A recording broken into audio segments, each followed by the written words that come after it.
All right, let's dive into something pretty wild today. We're exploring this fascinating idea that your brain isn't just for thinking, it's actually broadcasting. Yup, like a personal radio station, constantly sending and receiving signals that literally shape the world around you. So let's just start with that big question. What if your mind isn't some closed-off box just holding your thoughts, but an active transmitter? What if every single thought you have is a signal that you're sending out into the universe? Let's dig into how this is all supposed to work. Our source material really doesn't pull any punches. It states it just like that. It suggests that, kind of like a radio tower, your brain is constantly pushing out thought vibrations while at the same time pulling in vibrations from other brains. And that's the big idea we're going to unpack today. So how does this mental radio actually, work? Well, according to the source, it's not just one big mashup. Different parts of your mind actually have very different jobs to do in this whole process. The source breaks this down really nicely. Think of it like this. Your subconscious mind, that's the sending station. That's the part of you that takes a thought and actually broadcasts it out. And then you have your creative imagination. That acts as the receiving set, tuning in and picking up thoughts that are already out there. Okay, so if your brain is broadcasting, what are these signals even traveling through? It's not the air we're breathing. No, it's something our source calls the ether. So what is the ether? Well, our source paints this picture of a huge cosmic mass of vibrating energy. You can almost think of it like a giant cosmic soup that's everywhere all at once. And this ether is just filled to the brim with every thought vibration ever created by any brain. And this really gives you a sense of just how much stuff is out there. The ether carries everything. Vibrations of fear and failure are floating around right alongside vibrations of prosperity and success. It's this chaotic, incredible mix of energy, and it's all available for you to tune into. So, with all those signals flying around, how do you make your broadcast powerful enough to cut through all that noise? How do you make sure your signal is the one that gets heard? Okay, and this is where it gets really interesting. A plain old thought, one without any real emotion behind it, it's a weak signal. It's like whispering in a hurricane.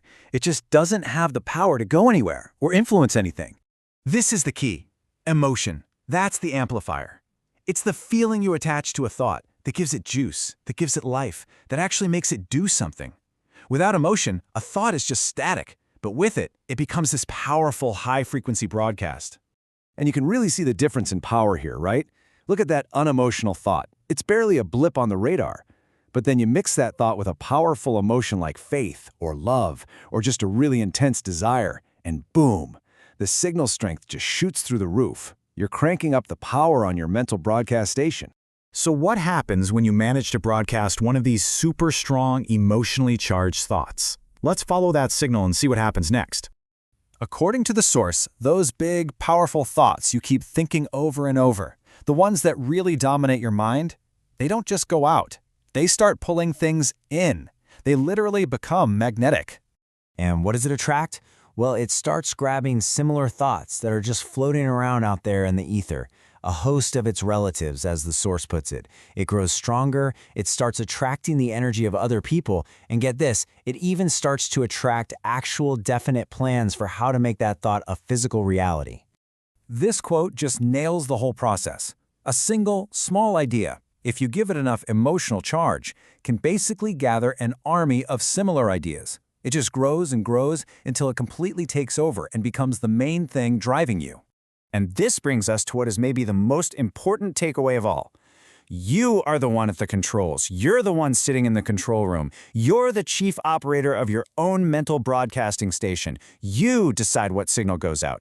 So, the way our source explains it, it's like there are these two giant streams of power you can tap into.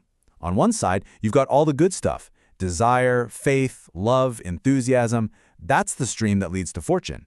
But on the other side, you've got the negative stuff. Fear, jealousy, hatred, and that's the one that pulls you down toward poverty. The choice is yours.